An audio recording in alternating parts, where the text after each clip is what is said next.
അമേരിക്കയ്ക്കെതിരെ മികച്ച തന്ത്രം Kim Jong Un ആവിഷ്കരിക്കുമെന്നുള്ള ഒരു ഉത്തര കൊറിയൻ മാധ്യമത്തിന്റെ റിപ്പോർട്ടാണിപ്പോൾ പുറത്തു വന്നിരിക്കുന്നത്. ഇത് സംബന്ധിച്ച് കിം ജോങ് ഉന്നിന്റെ മേൽനോട്ടത്തിലുള്ള ഒരു വർഷാവസാന പാർട്ടി മീറ്റിംഗ് നടന്നതായും ആ റിപ്പോർട്ടിൽ പറയുന്നുണ്ട്. 2025 രാജ്യത്തിന്റെ വിവിധ ആസൂത്രണങ്ങൾ എന്തൊക്കെയാണെന്ന് ആ കൂടിക്കാഴ്ചയിൽ ധാരണയായി എന്നും റിപ്പോർട്ടിൽ പറയുന്നു. അടുത്ത ഒരു വർഷത്തേക്കുള്ള രാജ്യത്തിന്റെ പ്രധാനപ്പെട്ട തീരുമാനങ്ങൾ എന്തൊക്കെയായിരിക്കുമെന്ന് ചർച്ച ചെയ്യുന്നതിന് വേണ്ടിയാണ് കഴിഞ്ഞ ആഴ്ച 5 ദിവസത്തെ പാർട്ടി മീറ്റിംഗ് നടത്തിയതെന്ന് ഔദ്യോഗിക കൊറിയൻ സെൻട്രൽ ന്യൂസ് ഏജൻസിയും റിപ്പോർട്ട് ചെയ്യുന്നുണ്ട്. കമ്മ്യൂണിസ്റ്റ് വിരുദ്ധത അതിന്റെ മാറ്റമില്ലാത്ത ഭരണകൂട നയമായി കണക്കാക്കുന്ന പിന്തിരിപ്പൻ രാഷ്ട്രമാണ് അമേരിക്കയെന്ന് ആ റിപ്പോർട്ടിൽ വ്യക്തമായി ചൂണ്ടിക്കാണിക്കുന്നുമുണ്ട്. അതേസമയം ദക്ഷിണ കൊറിയയും അമേരിക്കയും ജപ്പാനും തമ്മിലുള്ള വർദ്ധിച്ചു വരുന്ന ബന്ധത്തെ ഉത്തര കൊറിയ അപലപിക്കുകയാണ്. ഈ ത്രിരാഷ്ട്ര സഖ്യം ഒരു ആണവ സൈനിക സംഘമായി വികസിച്ചുവെന്നും ദക്ഷിണ കൊറിയ അമേരിക്കയുടെ കളിപ്പാവയാണെന്നും ഉത്തര കൊറിയ പറയുന്നു. ഇതിനിടെ ഉന്നത ഉദ്യോഗസ്ഥരോട് കിം നടത്തിയ പ്രസംഗത്തിൽ അമേരിക്കൻ വിരുദ്ധ പോരാട്ടത്തിനുള്ള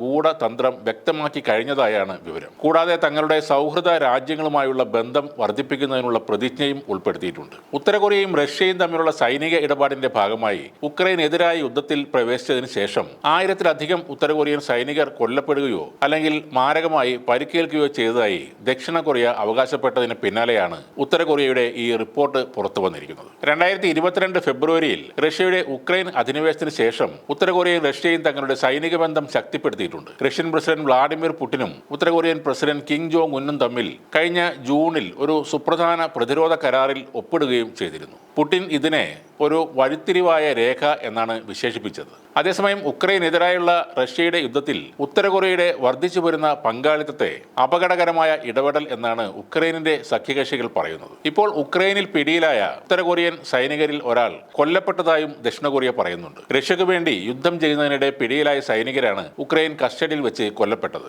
ഗുരുതരമായ പരിക്കുകളുമായി ചികിത്സയിൽ ഇരിക്കെയാണ് ഇയാൾ കൊല്ലപ്പെട്ടതെന്നും ദക്ഷിണ കൊറിയൻ ഇന്റലിജൻസ് വിഭാഗം പറയുന്നു. ഉക്രൈനുമായുള്ള റഷ്യൻ യുദ്ധത്തിൽ നൂറുകണക്കിന് ഉത്തര കൊറിയൻ സൈനികർ കൊല്ലപ്പെട്ടതായും അവർ പറയുന്നുണ്ട്. റഷ്യയുടെ കുർസ്ക് മേഖലയിൽ യുദ്ധം ചെയ്യുന്ന ഉത്തര കൊറിയൻ സൈനികർക്ക് കനത്ത നാശം വന്നതായാണ് ഉക്രൈൻ പ്രസിഡന്റ് വ്ളാഡിമിർ സെലൻസ്കിയും പറഞ്ഞത്. എന്നാൽ എത്ര സൈനികർ അവിടെ മരിച്ചു വീണാലും റഷ്യയിലേക്ക് ഇനിയും കൂടുതൽ സൈനികരെ അയക്കാനുള്ള തീരുമാനത്തിലാണ് പ്രസിഡന്റ് കിം ജോങ് ഉൻ.